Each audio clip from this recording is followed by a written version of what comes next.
Okay, so quick disclaimer, guys. So what I want to do today, we're going to continue with our street photography, but I want to take it a little bit more personal and give you guys some more insight into what I'm doing and how it's been going. So I've been spending over the last couple of weeks, I have been taking shots of individuals on the streets of New York, and not just strangers who I just randomly take pictures as they're walking by. Some of the shots are like that, but some of the shots I'm actually going up to individuals and giving them an impromptu photo shoot, charging them, of course, but it's not planned. I don't know these people. I'm just asking them. They say yes, I shoot the pictures. If they say no, doesn't happen.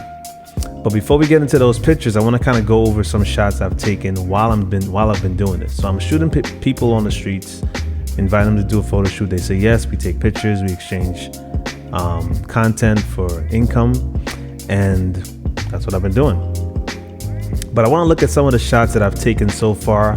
I've probably have about, I would say, easily 800 pictures I've taken so far over the last 3 weeks, maybe more.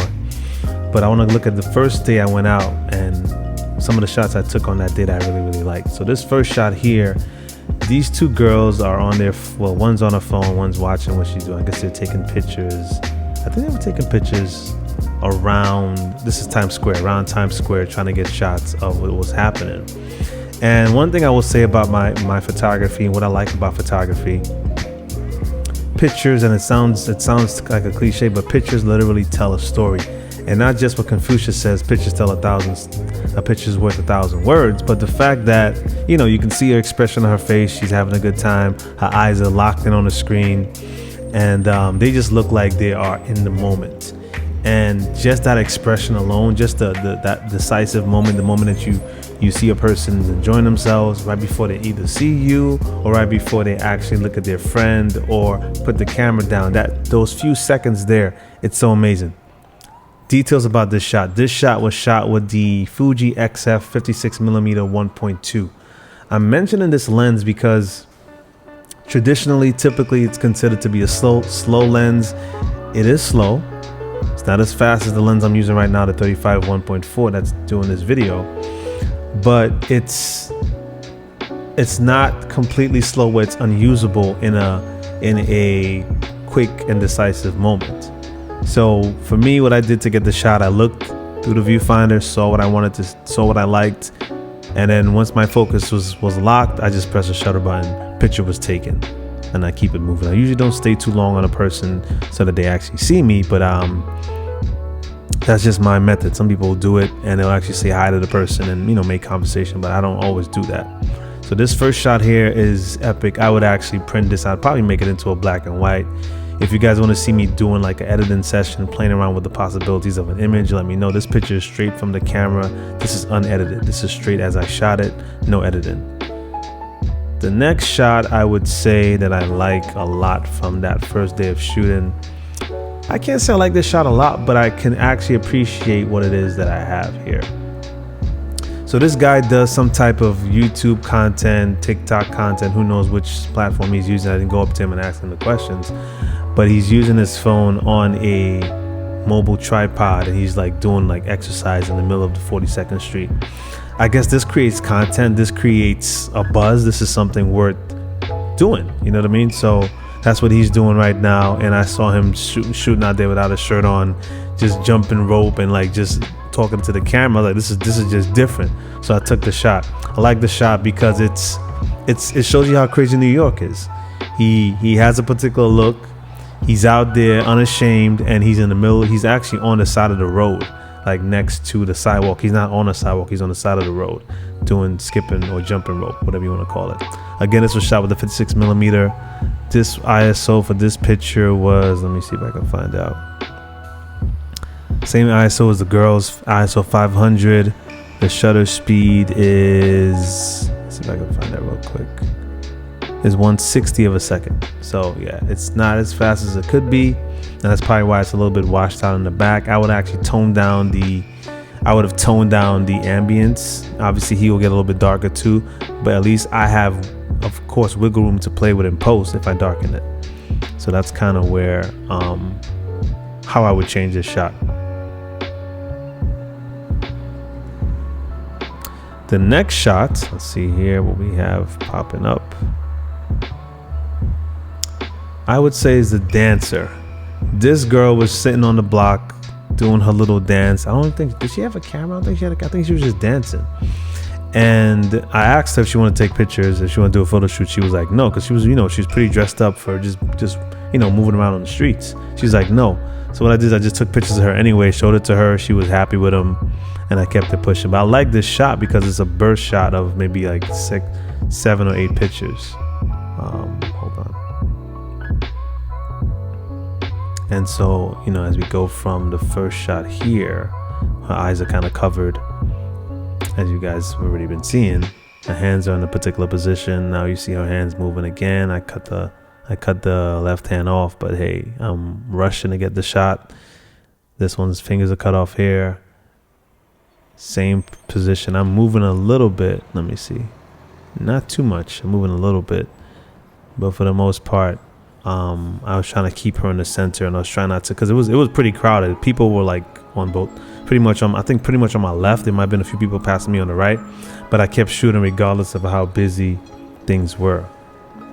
Like the tone from this picture, like the way the red pops. The red doesn't look over. Usually red can be a very strong color when you take pictures of it. It can be really like overexposed and like starts to like bleed.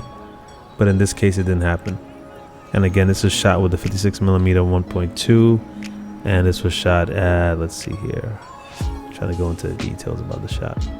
This was shot with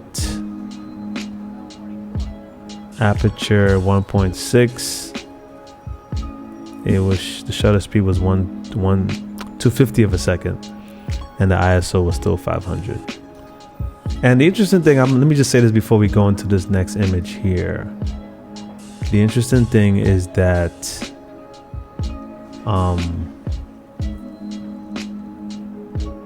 when you're on the streets taking pictures, you don't know what's going to happen. Not so much just in terms of drama, but in terms of like, it's so spontaneous, and you really have to be on the look. You have to have your finger on the trigger. You have to have your finger in position to take the shot. And you have to be looking through your viewfinder a lot, because things come and go that quickly.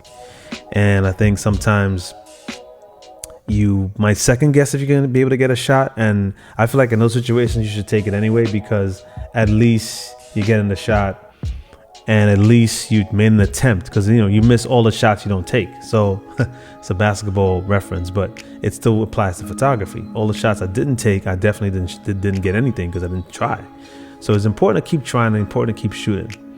And that's such an important lesson for me. I'm reminding myself of this because it's just like, wow, who would have thought that I would be doing street photography, let alone asking strangers to take pictures of them. It's just, you know, just something that, it's not the most comfortable thing. It's not difficult in terms of physically actually doing it. The difficult part is being able to ignore, you know, the resistance people might be putting up, like, hey, I don't want to take a picture, or whatever the case might be, and going to the next person, not knowing if they're going to say yes. So this shot now, this is probably my favorite of the pictures that I didn't plan, like do a photo shoot with. This is like a very candid shot. This guy was walking. I saw him within a second. I took the shot.